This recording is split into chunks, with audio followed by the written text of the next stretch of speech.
Agora, abrindo nossas Bíblias em Efésios, no capítulo 3, versículo 14 ao versículo 21.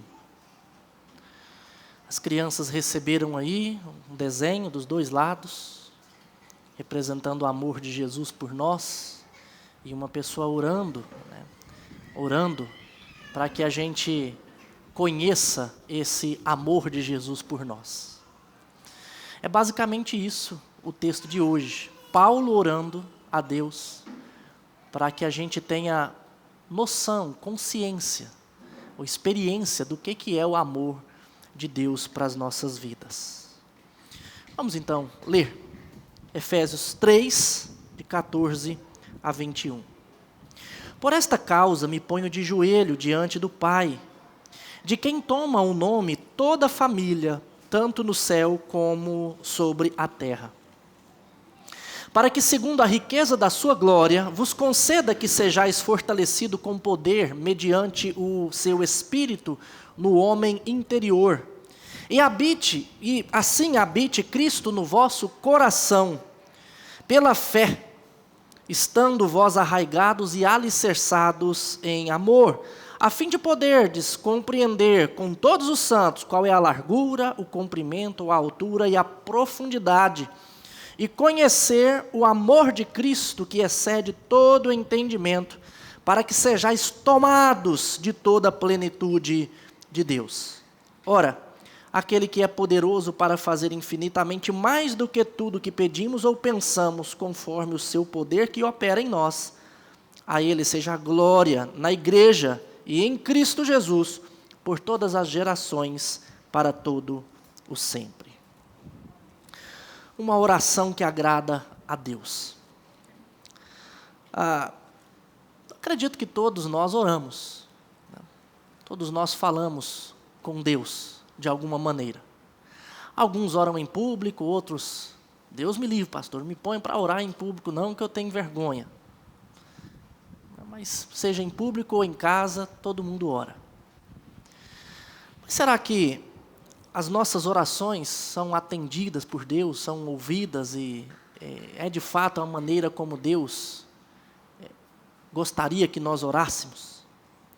Nesta oração de Paulo, a gente pode aprender como um modelo para nós orarmos também. Mas quando nós olhamos o conteúdo aqui, nós vemos que é um conteúdo fantástico. Não somente a oração como modelo, mas algo que transforma a nossa vida. A gente precisa ter um conhecimento do que Paulo fala. E logo a introdução da sua oração, gostaria de pensar com vocês, de mostrar para vocês que aqui Paulo está orando por uma coisa que ele já sabe. Olha quando ele diz aí no versículo: por esta causa me ponho de joelhos diante do Pai. Que causa é esta? Quando ele diz por esta causa, ele está mostrando uma causa, ele está se referindo a uma causa pelo que ele põe de joelho. E a causa aqui, meus irmãos, é tudo que Paulo ensinou do capítulo 1 até aqui o capítulo 3, que nós fomos escolhidos por Deus antes da fundação do mundo, que nós fomos reconciliados com Ele por meio de Jesus, que entregou a sua vida por nós, que nós fomos selados com o Espírito Santo da promessa. Paulo ensinou que em Cristo, os povos que estavam distantes uns do outro, o judeu e o gentio, esses dois povos foram aproximados. E em Cristo nós somos um só povo, nós somos uma família. Em Cristo Jesus nós somos membros do corpo de Cristo. Temos diferentes dons, ele vai começar a falar sobre isso daqui para frente. Mas ele nos chamou para sermos uma família. E por esta causa é que Paulo se colocava de joelhos. E aqui, irmãos, é uma coisa que eu gostaria demais que vocês entendessem. Que as nossas orações, elas precisam ser feitas, ou serem feitas, de acordo com a vontade de Deus para a nossa vida. A leitura bíblica e a oração, os estudos bíblicos, escola bíblica dominical e a oração devem caminhar juntos. Porque é no estudo da Bíblia que eu tomo conhecimento da vontade de Deus. E é por meio da oração que eu peço a Deus que cumpra essa vontade. Paulo sabia o que Deus havia feito nesta igreja em Éfeso. E Paulo explica o que Deus tinha feito a esta igreja. E depois de explicar isso à igreja, agora Paulo se coloca de joelho e pede a Deus: Senhor, mostra isso para a igreja. Cumpra isso no coração deles, que eles entendam isso. É isso que Paulo está fazendo. Então, irmãos, orar sem conhecimento da vontade de Deus é jogar palavras ao vento. Porque muitas vezes nós vamos orar a Deus por coisa que não é da vontade dEle. Nós vamos pedir coisas que Deus não deseja para nós e nem para outros. Ou nós vamos deixar de falar de coisas a Deus que Ele gostaria que nós fizéssemos. Mas por outro lado também um conhecimento, mero conhecimento sem oração, também não vale de nada. É um terreno árido, coisa árida. Então nós precisamos ter conhecimento de Deus e orar a Deus de acordo com esse conhecimento. É isso que Paulo nos ensina aqui. Quando nós temos conhecimento da vontade de Deus para a nossa vida, e nós oramos por isso, Deus transforma a nossa vida, transforma a igreja, transforma pessoas. Pastor, mas eu não sei qual que é a vontade de Deus para a minha vida. Eu não sei com quem que Deus quer que eu case. Eu não sei que curso eu vou fazer. Hoje é dia de Enem. Cadê o Samuel? Foi fazer o Enem. Já chegou aí? Chegou ainda não, né? Eu não sei que curso que eu vou fazer. Os adolescentes podem ficar preocupados com isso. E é claro que Deus tem uma vontade de maneira particular para cada um. Mas não são essas vontades que eu estou me referindo aqui. Eu estou falando com vocês de vontade de Deus para a nossa vida, que são coisas gerais, que é para todos. Tem coisa que é o particular, mas tem coisa que é geral. E se eu não cumprir a vontade de Deus, que é geral, eu jamais vou entender o que Ele tem para a minha vida num particular. Pastor, que vontade que é essa questão geral? Por exemplo, a santificação. Deixar o pecado, viver uma vida santa na presença de Deus, isso Ele quer que todo mundo faça. Que tenha conhecimento dEle, Ele quer que todo mundo tenha. Orar sem cessar a todo instante. Vigiar. São coisas que Deus deseja para nós. Mas que se nós não tomarmos conhecimento, acaba que a gente vai viver uma vida de sofrimento. Uma vida que nos entristece a Deus. Então, tomar conhecimento da vontade de Deus e orar de conformidade com ela é muito importante. Jesus nos ensinou a orar dizendo: Pai nosso que estais nos céus, santificado seja o teu nome, seja feita a tua vontade. Jesus nos ensinou a orar para que Deus faça a vontade dEle na nossa vida. Ele mesmo fez isso, não somente nos ensinou, mas Ele clamou a Deus dessa forma.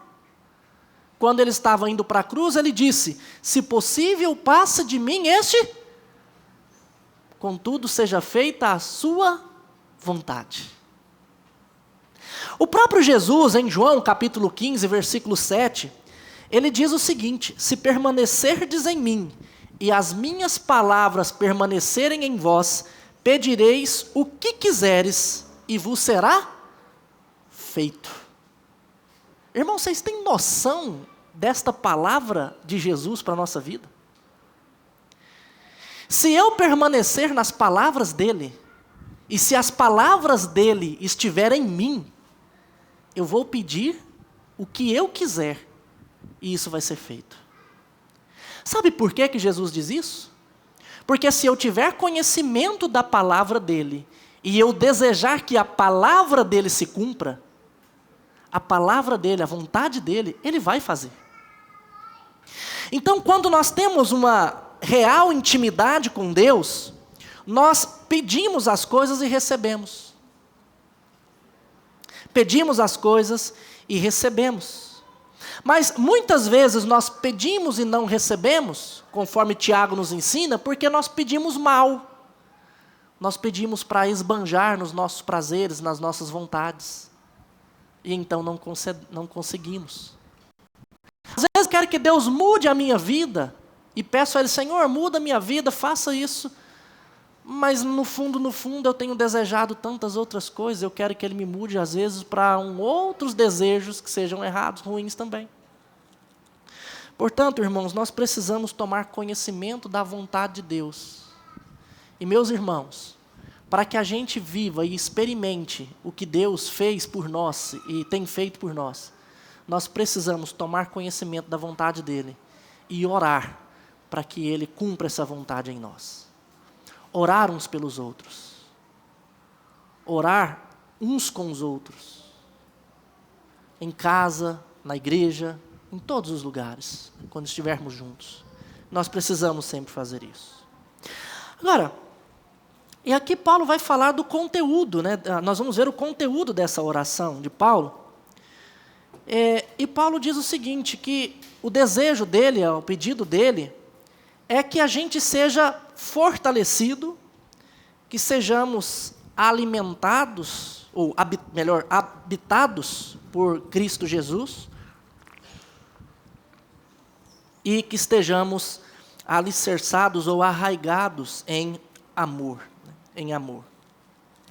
Paulo diz aí, observe comigo, no versículo de número 16, Paulo dizendo, eu tenho orado para que, segundo a riqueza da sua glória, vos conceda que sejais fortalecidos com poder, mediante o seu espírito no homem interior. Isso é interessante. Paulo não pede saúde física para a igreja, Paulo não pede que Deus livre a igreja das tribulações, das dificuldades. Paulo não pede a Deus, fala, Deus, dê uma vida tranquila para a igreja, para que eles não sejam perseguidos, nada disso. Paulo não ora por nada disso. O que Paulo pede é que eles sejam fortalecidos. O homem interior, não é o exterior, não é a saúde que importa, mas é o nosso homem interior. Irmãos, os problemas que nos abatem não tem a ver com o tamanho deles, mas tem a ver com o nosso fortalecimento do homem interior. Porque quando nós estamos fortalecidos por Deus, firmados, juntos, entendendo o amor de Deus na nossa vida, amando o Senhor com toda a nossa força, pode vir o problema que for. Nós podemos chorar um dia, mas no outro nós estaremos alegres com o Senhor. Um dia podemos fraquejar, podemos cair, mas no outro o Senhor nos levanta. Porque o homem interior está fortalecido pelo Senhor. Não há doença que abata um homem fortalecido interiormente pelo Senhor. Não há problema relacional que não seja vencido por um homem, e quando eu digo homem, estou falando um ser humano, homem e mulher. Não há problema relacional que não seja vencido por um ser humano que esteja fortalecido interiormente pelo Senhor. E é isso que nós precisamos pedir uns aos outros. A igreja presbiteriana, Vera Cruz, tem muitos desafios. Tanto aqui como igreja, instituição, onde nós estamos, quanto em cada casa que aqui está representada. Todos nós temos problemas e dificuldades na nossa vida. Mas não é a ausência de dificuldades que nos faz fortes. Não. E é por isso que Paulo não pede a Deus para mudar as circunstâncias. Paulo pede a Deus para mudar o interior de cada um. A gente não precisa orar pedindo a Deus para, Senhor, alivia as nossas tribulações. Não precisa. Não precisamos pedir a Deus, Senhor, nos dá uma vida mais tranquila, assim, mais em paz. Não, não precisa. O que a gente precisa é orar a Deus, pedindo a Ele, que Ele mude o nosso homem interior, que nos fortaleça. Que nos ancore, nos dê força. E não importa o que acontecer, nós enfrentaremos com o Senhor. Paulo também pede que nós sejamos habitação de Cristo Jesus. Essa palavra que ele coloca aí como, no versículo 17, e assim habite no vosso coração, a Cristo no vosso coração, pela fé, é uma palavra que ela é mais profunda do que simplesmente estar presente ou morando ali. É uma palavra que tem a ver com inundar, estar cheio de Cristo Jesus. Irmãos, isso é algo que falta muito nos nossos dias a muitos crentes. Eu sempre digo que talvez uma das maiores desgraças da igreja seja a facilidade dos tempos em que nós vivemos. Isso nos afasta demais do Senhor. Os momentos em que a igreja teve mais dificuldade em toda a história foram momentos em que a igreja cresceu, foram momentos em que houve avivamento na igreja, foram momentos em que cristãos entregavam suas próprias vidas por amor a Cristo Jesus. Estavam cheios de Cristo Jesus. Mas nós vivemos tempos fáceis demais. E isso nos distancia de Cristo. E é por isso que problemas desse tamanzinho nos abatem. Porque Cristo não tem inundado o nosso ser. E Paulo pede isso para a igreja. Que eles sejam cheios do Espírito Santo. Inundados pelo Espírito Santo. Que Cristo habite na vida deles, na casa deles, de maneira abundante. Para que não sobre espaço para outras coisas. Mas quando no nosso coração há muito espaço que não é preenchido por Cristo, aí ele começa a ser preenchido por outros ídolos. Por outros não, por ídolos, né? Porque Cristo deve ser o Deus da nossa vida. O restante é ídolo. E aí eu começo a preencher com outras coisas. E vem um problema, eu me abato. Eu entristeço. E eu não consigo vencer. Mas uma outra coisa que Paulo também pede aí, é que eles sejam, que isso aconteça, né? Isso é interessante, olha, que eles sejam fortalecidos e que Cristo habite ricamente neles pela fé, estando eles arraigados e alicerçados em amor. Então, a ideia é essa, que estando eles arraigados e alicerçados em amor, que desta forma, nesse momento, estando eles assim, que eles sejam feitos poderosos e habitados por Cristo Jesus. Irmãos, o amor correto, né? A expressão correta, não como os outros dizem aí no mundo, que o amor que é tolerar todas as coisas, não, mas o amor de Deus mesmo, é para nós uma das virtudes mais importantes. E eu digo isso porque o próprio Paulo, em 1 Coríntios, capítulo 13, nos ensina isso. O amor verdadeiro é uma das coisas mais importantes para nós.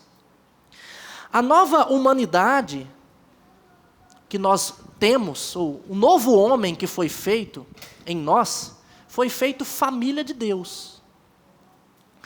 E os membros devem amar o Pai acima de tudo e amar uns aos outros como a si mesmo. Esses são os 2 mandamentos que resume todos os outros, né? E é interessante que Paulo, em Gálatas, resume ainda mais, dizendo que tudo se resume em amar o próximo como a mim mesmo. Porque se eu amar o próximo, como o João nos fala também em uma de suas cartas, se eu não amo o próximo a quem eu vejo, como é que eu posso amar a Deus a quem eu não vejo? Então, o amor a Deus é expressado também pelo amor ao nosso próximo. De tal forma que nós precisamos viver essa vida de amor verdadeiro. De amor verdadeiro. Para expressar o quanto a vida desses homens, desses novos cidadãos, deve ser fundamentada no amor, Paulo usa duas metáforas aqui no texto. Uma metáfora botânica e a outra arquitetônica. Como assim, pastor? Arraigados quer dizer enraizados, como árvores. É enraizado mesmo. E alicerçados quer dizer construído, como um edifício. Então, nos dois casos, a causa da estabilidade é a mesma, o amor. O amor deve ser o solo onde as nossas vidas devem ser plantadas.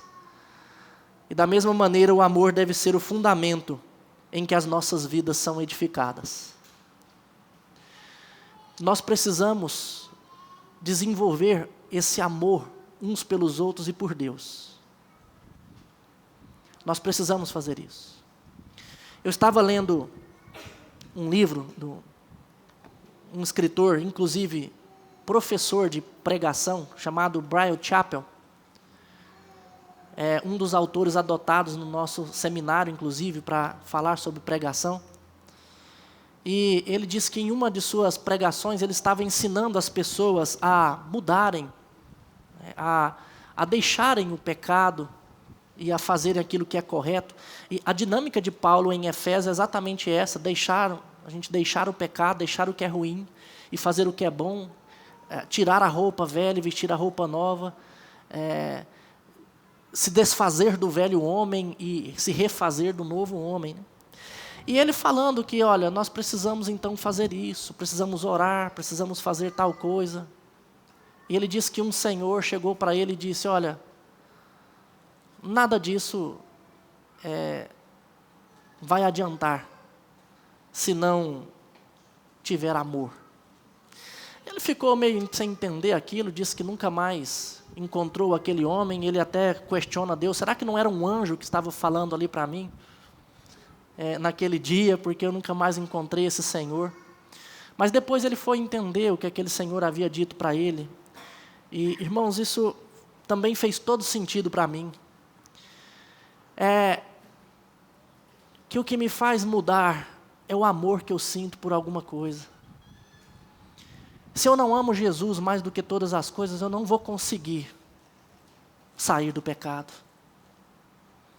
Se eu não amo Jesus mais do que tudo na minha vida, eu não vou conseguir viver para Ele. E eu preciso aprender a amar Jesus mais do que tudo na minha vida.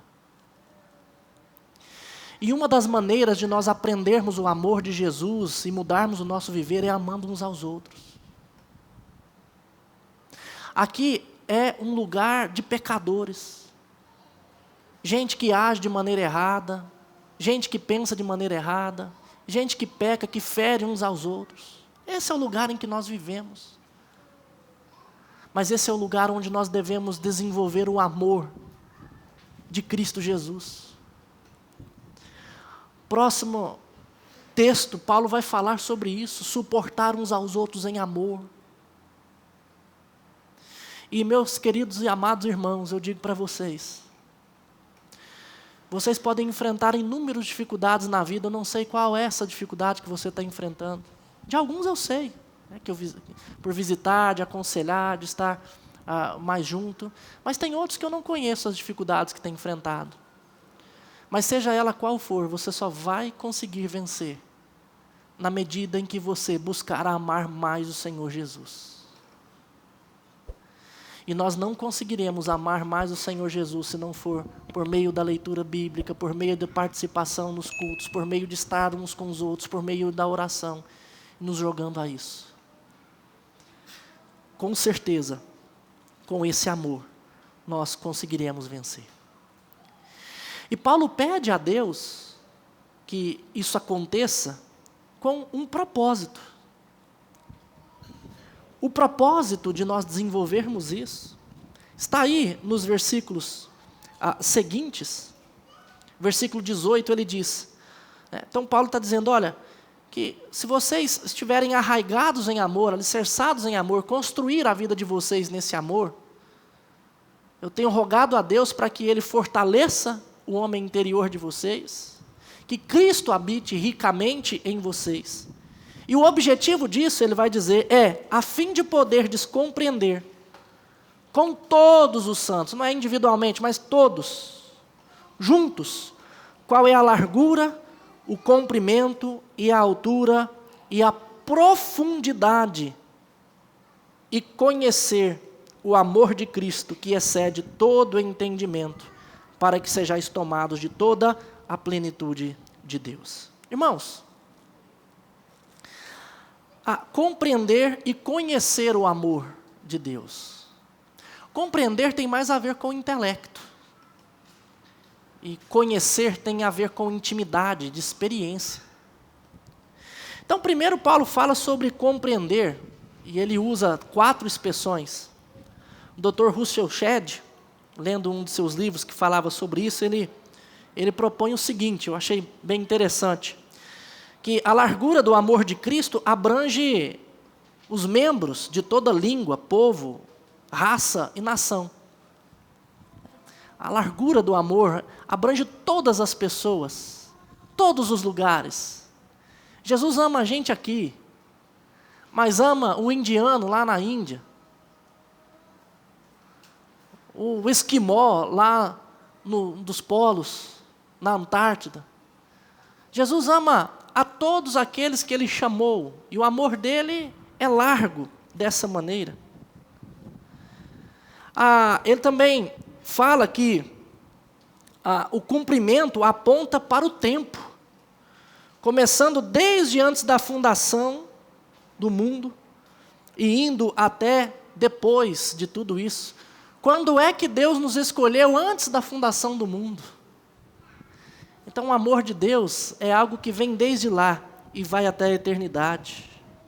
A altura vai desde o mais alto do céu até as profundezas da terra. A profundidade chegará até os piores pecadores, esses que já foram descritos no capítulo 2, versículo 1 a 3.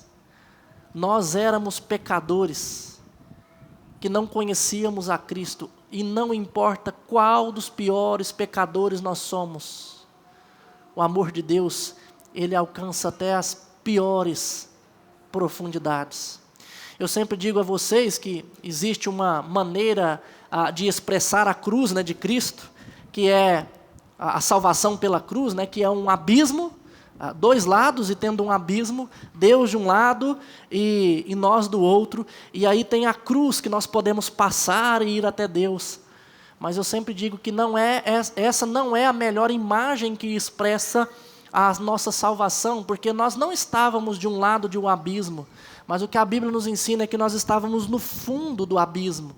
Deus nos resgata lá dessa profundidade, nos arranca de lá, e nos traz de novo para novamente a ter um relacionamento com Ele. Então, a gente precisa compreender que o amor de Cristo por nós, Ele é maior do que tudo. Ele é profundo, Ele é comprido, Ele é largo, Ele é alto. Não tem nada que seja comparável a isso. E quando nós nos isolamos uns dos outros, a falta de comunhão é um obstáculo para a compreensão desse amor. Nós precisamos uns dos outros para compreender este amor de Cristo. Eu sempre digo, a igreja ela não salva ninguém. E eu acredito que vocês já entenderam isso. Não é a igreja que salva. Quem salva é Cristo, é o Senhor da igreja. Mas a igreja, ela é muito importante nas nossas vidas. Ela é importante para a gente compreender o amor de Deus, ela é importante para a gente aplicar aquilo que nós experimentamos de Deus. Eu sempre digo que os pecados, quando existe pecado dentro da igreja, nós temos que fazer mais do que lamentar, mas nós também devemos agradecer a oportunidade de aplicar aquilo que nós temos experimentado de Deus. Por exemplo, o perdão. Se o Diogo cometer um pecado contra o Adriano, O Adriano pode ficar sentido e dizer, ô Senhor, mas o Adriano tem ao mesmo tempo que dizer, obrigado Senhor, porque essa é uma oportunidade de eu exercer o perdão que o Senhor me ensinou e o perdão que o Senhor me deu. Às vezes, quando um irmão cai, é uma oportunidade de nós aplicarmos, neste momento, o que Paulo nos ensina em Gálatas capítulo 6, versículo 1. Se algum irmão for surpreendido em alguma falta, vós que sois espirituais, corrigi-o com espírito de brandura e guarda-te para que você também não seja tentado da mesma forma. Então, a convivência nossa, ela é muito importante. É mais do que estar aqui e cultuar ao Senhor. Tem um livro, eu esqueci o nome do escritor, mas que fala, você se torna aquilo que adora. Quanto mais nós adoramos a Cristo Jesus, mais nós estamos aqui amando a Cristo Jesus, amando uns aos outros, mais nós nos tornamos parecidos com Ele. A adoração a Deus, o culto a Deus, estar presente com Ele é muito importante. Essa semana eu recebi uma mensagem de alguém pregando, falando também exatamente isso, que nós nos tornamos aquilo que adoramos. Isso é importante. Agora, conhecer, como eu disse para você, tem a ver com experimentar.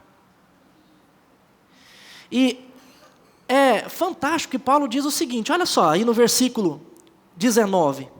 E conhecer o amor de Cristo, que excede todo o entendimento.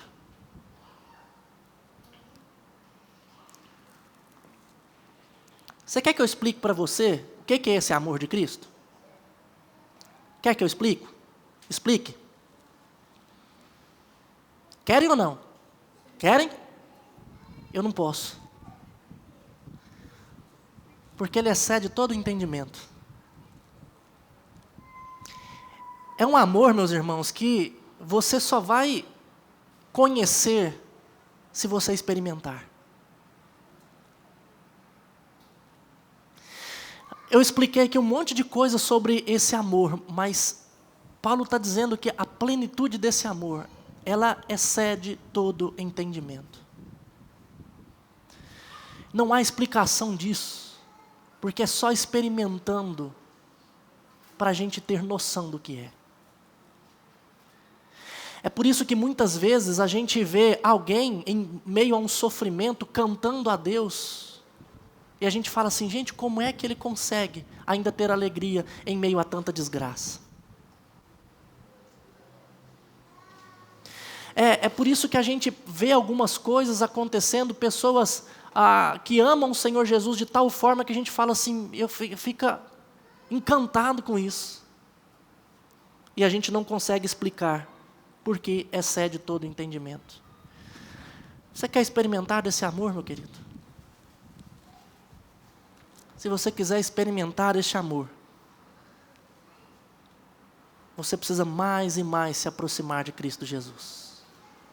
Dia após dia, se aproximar de Cristo Jesus. Dia após dia, estar buscando o Senhor na Escritura, na oração, na comunhão uns com os outros. É assim que nós vamos encontrar esse amor.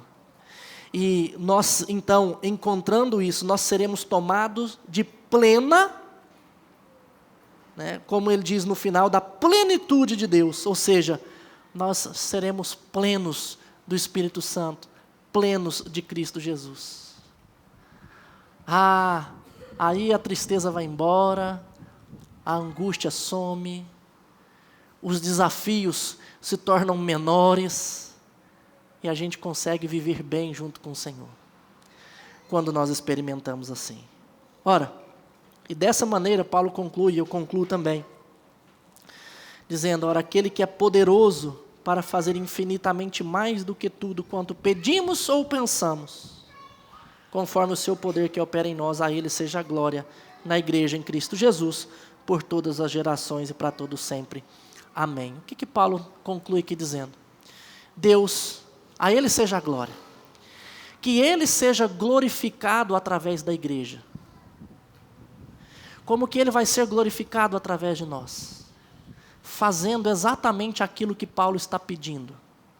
Aquilo que ele pede, né? ou até mesmo pensa, mas ele não consegue expressar. Até mesmo aquilo que nós não explicamos, mas pedimos, por exemplo, que o Senhor nos encha deste amor que é incompreensível, que é inexplicável, melhor dizendo. E quando o Senhor aplicar isso na nossa vida, Ele será glorificado por meio da igreja.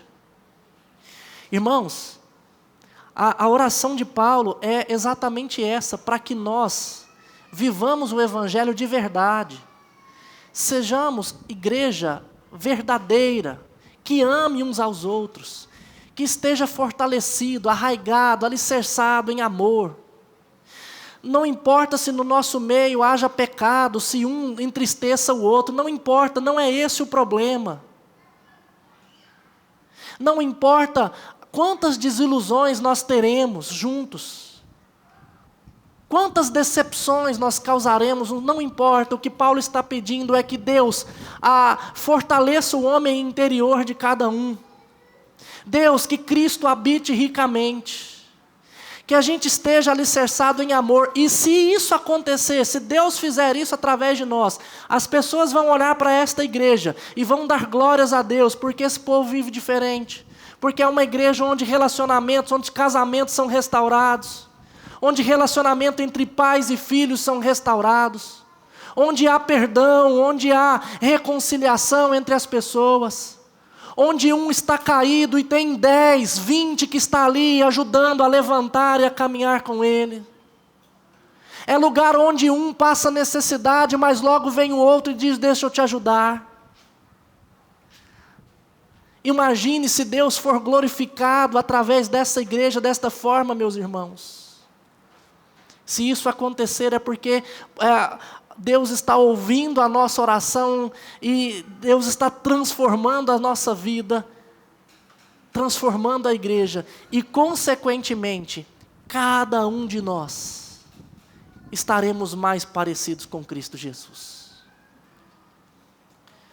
O meu desejo é que a gente saia daqui entendendo isso e rogando a Deus: Senhor, faça isso na nossa igreja, transforme as nossas vidas.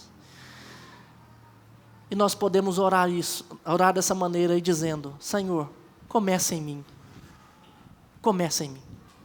Você pode sair daqui hoje, entendendo o que eu falei, mas passar toda semana sem pensar nisso. Ou você pode começar a mudar a partir de agora, dizendo: Senhor, comece em mim. Fortaleça o meu homem interior. Me encha do Espírito Santo. E você pode começar a fazer o que deve fazer, amar uns aos outros. Começando da sua casa, estendendo para esta casa. E dessa maneira eu tenho certeza, meus irmãos, que o Senhor Jesus há de nos abençoar ricamente. Que o amor dele, que excede todo entendimento, vai ser experimentado por cada um de nós. E Deus será glorificado através de nós. Vamos nos colocar de pé. Senhor, abençoe essa igreja, Pai. Que a oração de Paulo, ó Deus, seja atendida em nós. Igreja Presbiteriana Vera Cruz. Que esta oração seja feita em muitas outras igrejas e que seja atendida em todas elas, para que o Senhor seja glorificado através de nós. O Senhor que pode fazer muito mais do que pedimos ou pensamos. O Senhor que pode fazer muito além do que nós imaginamos. Então não permita, Senhor, que a gente venha a nos abalar por pensar que o Senhor não pode mudar realidades que para nós sejam imutáveis.